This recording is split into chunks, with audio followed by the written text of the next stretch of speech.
misy ny vaovao ohatra ny mpianatra enseignement général fa misy ihany koa ny avy ao amin'ny teknika ihany mifindrao dia manamafy ny fatany tarina dia sady mahazo ny formation supérieure zay atolotra yato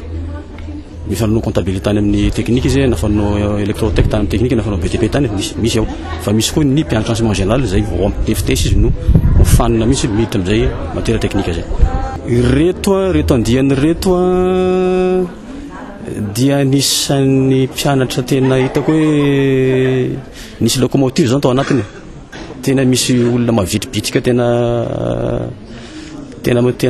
hoe namampianatra azy ary tena hitanao falifaly satria mazoto tena mazoto zala dia zany natonga hoe tafavoaka tsara tao anatin'ny fotoana reo satria tamin'ny décembre 2021 reo niditra tato dia tsika zao décembre 2023 katroka tsara tena natonga nafidy an'le resaka filière électromécanique aloha voalohany efa mba nanam-paniriana ny resaka électricité sy ny mécanique moa zany efa mba hoe tikitikitika kely tany an-tanàna tany dia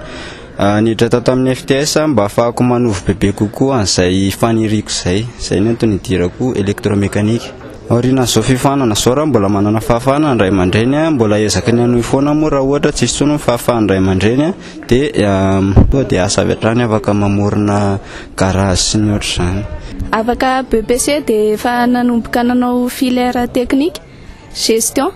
dia nitohizana ilay izy dia moramora kokoa amin'izao fotoana iainantsika zao aloha dia ny sehatry ny gestion mora hitana asa kokoa raha mitaha amin'ny filière sasany dia izay no naharisika anahy motsy dia tsy dia ela be loatra dia mahita asa amin'ilay izy mbola noho anatratra diplôme ambonimbony kokoa